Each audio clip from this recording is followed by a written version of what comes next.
Halo teman-teman, perkenalkan kami dari kelompok 4 ingin menyampaikan materi tentang perlawanan Indonesia terhadap pemerintahan Hindia Belanda.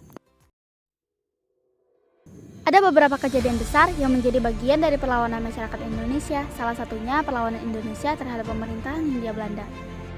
Kejadian ini menjadi sejarah perlawanan rakyat Indonesia terhadap pemerintahan Hindia Belanda. Perlawanan terhadap penjajahan pemerintah Hindia Belanda terjadi di berbagai daerah di Indonesia. Hindia Belanda pada abad ke-17 dan 18 tidak dikuasai secara langsung oleh pemerintah Belanda, namun oleh perusahaan dagang bernama Perusahaan Hindia Timur Belanda atau VOC. Monopoli perdagangan dan mencampuri urusan dalam kerajaan menyebabkan perlawanan di berbagai daerah. Abad ke-19 merupakan puncak perlawanan rakyat Indonesia di berbagai daerah dalam menentang pemerintah Hindia Belanda. Kegigihan perlawanan rakyat Indonesia menyebabkan Belanda mengalami krisis keuangan untuk biaya perang. Perlawanan di berbagai daerah tersebut belum berhasil membuahkan kemerdekaan. Semua perlawanan dapat dipadamkan dan kerajaan-kerajaan di Indonesia semakin mengalami keruntuhan. Secara umum, kegagalan perjuangan rakyat Indonesia di berbagai daerah dalam mengusir penjajah adalah 1. Bersifat lokal atau kedaerahan. Perlawanan di berbagai daerah di Indonesia melibatkan para pemimpin pada masyarakat setempat. 2. Lebih mengandalkan kekuatan senjata. Masyarakat di berbagai daerah melakukan perlawanan dengan mengandalkan senjata. Sementara senjata lawan lebih modern sehingga musuh mudah mengalahkan rakyat Indonesia. 3. Tergantung pada pimpinan. Perjuangan rakyat di berbagai daerah sangat tergantung pada pemimpin. Apabila pemimpin tertangkap atau terbunuh, rakyat kurang mampu mengkoordinasikan perlawanan. 4. Belum terorganisir secara nasional dan modern. Seandainya rakyat Indonesia pada masa tersebut memiliki organisasi modern, tentu tidak kesulitan melanjutkan kepemimpinan. Lantas apa saja wujud perlawanan Indonesia terhadap pemerintahan Hindia Belanda? Perlawanan Patimuran setelah Belanda menang dalam pertempuran di Maluku. Belanda kembali berkuasa yang mengakibatkan penurunan kesejahteraan masyarakat Maluku. Dalam menanggapi hal tersebut, sejumlah tokoh dan pemuda Maluku mengadakan pertemuan rahasia di Pulau Haruku. Kemudian pertemuan lain diadakan pada 14 Mei 1817 di hutan Kayu Putih, Pulau Sapura. Melalui pertemuan-pertemuan ini diputuskan untuk melawan penjajahan Belanda yang penuh keserakahan dalam kekejaman. Pada 15 Mei tahun 1857, tembak-menembak terjadi ketika Thomas Matulesi yang lebih dikenal sebagai Patimura memimpin perlawanan melawan Belanda untuk merebut benteng Duurstede di Sapura. Perlawanan ini juga meluas ke wilayah lain termasuk penyerangan benteng Zeelandia di Pulau Haruku. Belanda memobilisasi pasukan dari Ternate dan Tidore untuk menghadapi perlawanan ini yang menyebabkan kekalahan bagi Patimura. Patimura ditangkap dan dihukum mati. Sementara Marta Christina di Tiahahu yang melanjutkan perlawanan pun juga dianggap serta diasingkan ke Pulau Jawa yang akhirnya meninggal pada 2 Januari tahun 1818 karena mogok makan dan penolakan membuka mulut. 2. Perang Patri berlangsung pada tahun 1821 hingga 1837. Perang Patri adalah konflik di Sumatera Barat yang bermula dari perbedaan pandangan antara kaum Patri. Kelompok yang ingin menyebarkan Islam dan menghapus tradisi adat yang bertentangan dengan Islam dengan kaum adat yang mempertahankan tradisi mereka. Kaum Patri menguasai wilayah pedalaman, sedangkan kaum adat mencari bantuan dari Inggris yang menguasai daerah pesisir.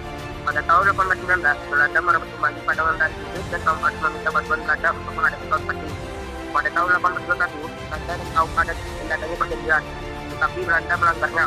Pertempuran pun terjadi di berbagai tempat termasuk sulit air, Solo dan kota Bojong.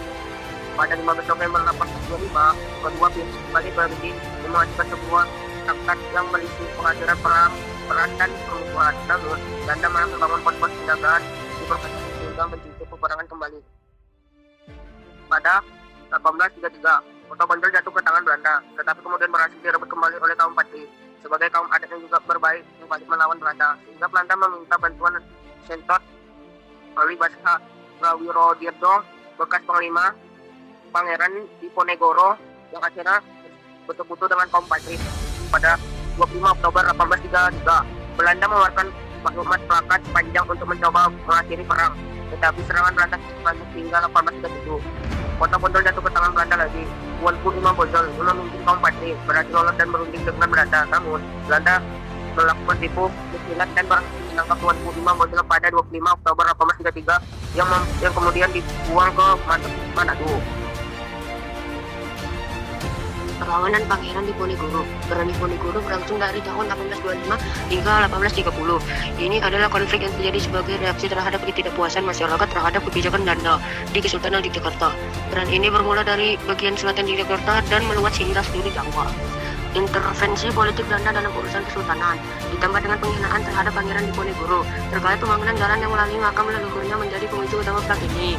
Diponegoro dan para pendukungnya membangun pusat pertahanan di Selarang dan mendapatkan dukungan dari berbagai tokoh. Perang ini berlanjut hingga 1826. Dengan kemenangan Diponegoro di lain sisi, Belanda menerapkan taktik benteng Stelsel untuk mematahkan perlawanan. Pada tahun 1826, kekuatan Diponegoro mulai berkurang. Banyak pengikutnya ditangkap atau tewas dalam pertempuran. Perlindungan antara Diponegoro dan Belanda pada 1830 berakhir dengan pengkhianatan Belanda dengan melakukan penangkapan Diponegoro pada 28 Maret tahun 1830 yang dibuang ke Manado. Perang Aceh pada abad ke-18 hingga ke-19, Kesultanan Aceh di bawah Sultan Iskandar Muda capai puncak kejayaan.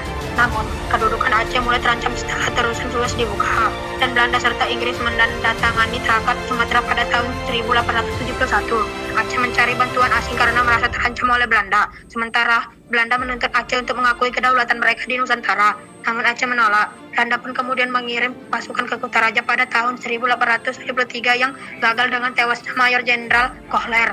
Belanda melancarkan serangan kedua pada Desember tahun 1873 dan merebut istana Kesultanan Aceh. Namun, Aceh masih menguasai daerah di luar Kutaraja dan belum dapat ditaklukkan.